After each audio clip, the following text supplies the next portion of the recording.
Chief Obiora Balogun collapsed on the marble floor of his Lagos mansion at exactly noon, his heart failing him just as the sun blazed brightest through the tall windows of his empty dining hall, and the only person close enough to save him was the quiet housemaid he had barely ever looked in the eye. If you believe in kindness, in second chances, and in the quiet ways life brings broken families back together, hit that like button, drop a comment, share this story with someone who needs a little hope today, and subscribe to Whispering Tales Stories so you never miss what happens next. The mansion sat on a hill overlooking Victoria Island, its white walls gleaming under the afternoon sun, its gates guarded by men who had orders never to let outsiders near. Chief Obiora Balogun. He was 71 years old, one of the wealthiest shipping magnates in West Africa, and yet inside those gates he lived like a ghost haunting his own fortune. His wife had died 12 years earlier. His only child, a daughter, had vanished from his life decades before that, lost in circumstances he refused to speak of, and the silence of the house reflected the silence he carried in his chest. Nkechi Amechi had worked in that house for 8 months. She was 26, thin from years of hardship, with tired eyes that still held a stubborn brightness whenever she smiled, which was rare but real. She had grown up in Ajegunle, raised by a foster family after her mother died when she was small, and she had never known her father's name. She cooked, cleaned, and kept to herself, careful never to draw attention, in a house where the other staff whispered that the old man trusted no one and loved no one. She did not need his affection. She needed the small salary that let her send money to the younger foster siblings she still considered her own, and she needed the roof over her head, because Lagos rents devoured people who had nothing behind them. That afternoon, the kitchen was warm with the smell of pepper soup simmering slowly on the stove, a recipe she had learned from the woman who raised her, seasoned with scent leaves and dried fish the way her foster mother used to make it when someone in the house was ill or heartsick. Nkechi hummed quietly as she worked, unaware that 2 floors above her, in a study lined with unopened letters and forgotten photographs, Chief Balogun's hand trembled around a glass of water, his chest tightening as though an iron fist had closed around his heart. He staggered into the hallway, gasping for air that would not come, his vision swimming as the polished floor rushed up to meet him. The driver was out. The head of security was making rounds at the gate. The rest of the staff had gone to the market for the week's supplies. There was no one to hear him fall except Nkechi, who caught the sound of something, heavy hitting marble, and came, running with a wooden spoon still in her hand. She found him crumpled near the staircase, his lips turning a faint shade of gray, his breath shallow and desperate. She had seen this before. Her foster father had suffered a weak heart in his final years, and she remembered the terror of those episodes, remembered what the community nurse had once told her about keeping a person's blood sugar and strength from crashing entirely while help arrived. She did not think about who he was or what he meant to her. She only saw a dying man on the floor, and the instinct that had carried her through every hardship in her life rose up without hesitation. She shouted for the gateman, who came running and called for an ambulance. But Lagos traffic in the afternoon was a wall of steel and exhaust, and the hospital was 40 minutes away on a good day.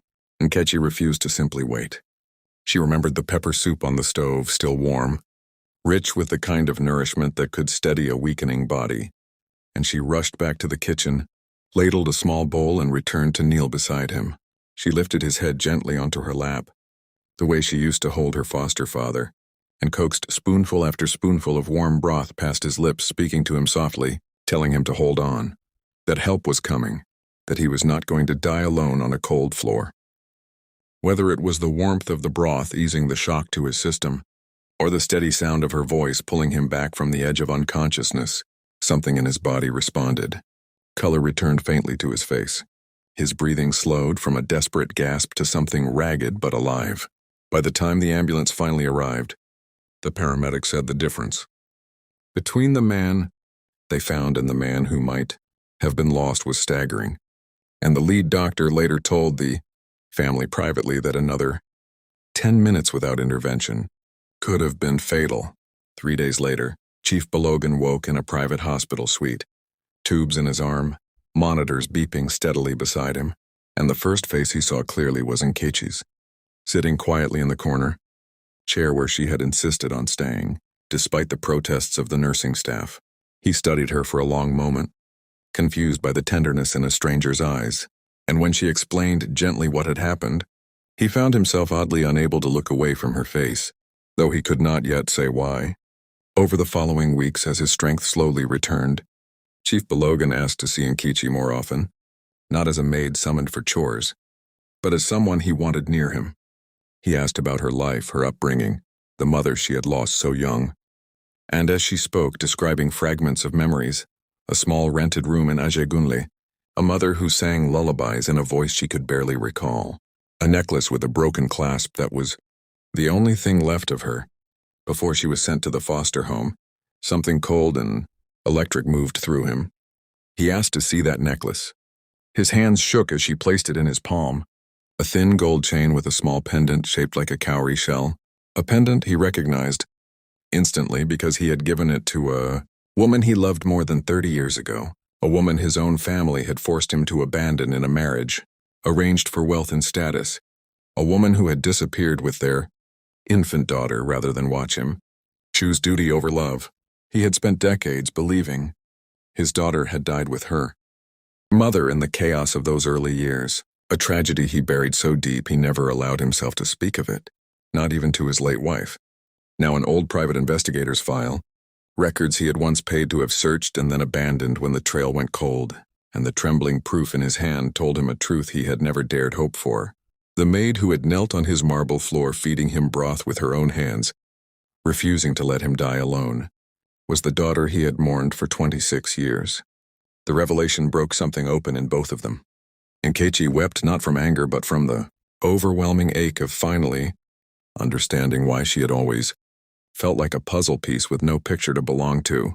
Chief Balogun wept for the first time since his wife's funeral, holding his daughter's hands in his frail ones, whispering apologies for choices he made before she could even speak, promises that the rest of whatever years he had left would be spent making up for all the years he could never return to her.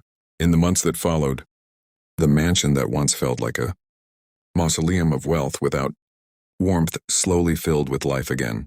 Nkechi did not want his fortune. She only wanted a father, and Chief Balogun understood that better than anyone, choosing to spend his recovery relearning simple things, sharing meals at the same table, listening to her laugh, walking slowly through the garden he had ignored for years while she told him stories about the foster siblings she still supported and loved as if they were truly her own blood. He insisted on bringing those children into the family as well, refusing to let anyone who had shown his daughter kindness be left behind now that the family had more than enough to share. If this story touched your heart even a little, please take a moment to like this video, leave a comment, and share it with someone who believes, like we do, that love finds its way home no matter how long the road.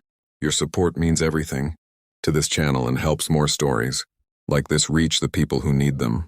Before we close this story, if it moved you, type the word family in the comments below so we know how many hearts this story reached today. Chief Obiora Balogun lived 7 more years after that afternoon on the marble floor. Years he often said were the richest of his life, though his shipping empire had made him one of the wealthiest men in the country. He liked to tell people that true wealth was not measured in the ships that carried his cargo across oceans, but in a single bowl of pepper soup made by hands he did not yet know were his own daughters, that had carried him back from the edge of death and led him finally all the way home to the family he thought he had lost forever.